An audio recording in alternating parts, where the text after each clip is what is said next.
Հայաստանը ճանաչվել է 2025 թվականի Եվրոպայի ժառանգության առաջատար ուղղություն, հեղինակավոր World Travel Award մրցանակաբաշխությանը։ Ավելի քան 3 տասնամյակ ճանապարհորդության ոլորտի Օսկար անունով հայտնի այս մրցանակաբաշխությունը համաշխարհային մակարդակով ճանաչում է լավագույններին հյուրանոցային, ավիացիոն և զբոսաշրջության ոլորտներում, ընդգծելով նրանց ներդրումը միջազգային զբոսաշրջության զարգացման գործում։ Սա անկախ և շատ հեղինակավոր մրցանակաբաշխություն է, որը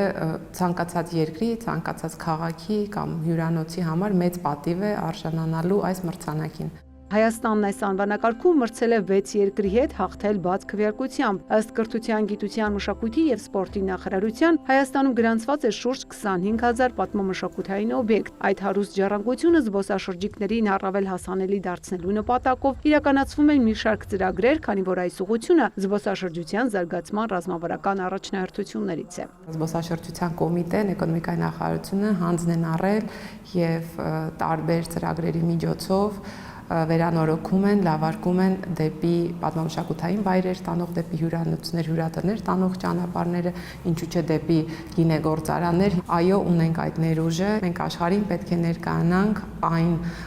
հրաշալի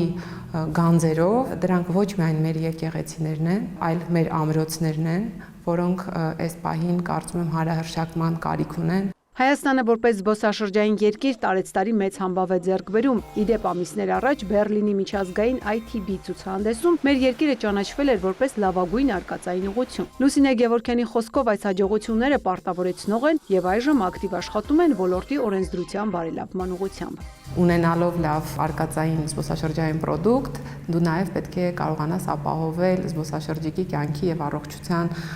միտված այդ բոլոր քայլերը, և հիմա նաև այս ուղղությամբ ենք աշխատում, որպեսզի այն մրցանակները, որոնք մենք այս տարի ստացանք, կարողանանք պատվով ներկայանալ աշխարհին։ Հաջորդ շաբաթ Հայաստանը կմասնակցի աշխարհի ամենահեղինակավոր և խոշոր զբոսաշրջային ցուցահանդեսներից մեկին՝ Լոնդոնում անցկացվող WTMI-ին ներկայացնելու մեր երկրի զբոսաշրջային արտադրանքն ու ծառայությունները։ Սա լուրջ հարթակ է, որովհետև Մեծ Բրիտանիան այն թիրախային երկրներից է, ինչպես նաև եվրոպական մյուս երկրները, բայց Մեծ Բրիտանիան շատ մեծ հետաքրքրություն է ցուցաբերում մեր բնության նկատմամբ։ Բնադիտումը և քայլարշավները, հեծանվային սպորտաձևերը շատ հետաքրքիր են բրիտանացի զբոսաշրջիկի համար։ Լոնդոնյան ցուցահանդեսին Հայաստանը կներկայանա մեկ միասնական տաղավարով։ Ծաղկանուշ Միրզոյան, Ռոմիկ Խաչատրյան, լուրեր։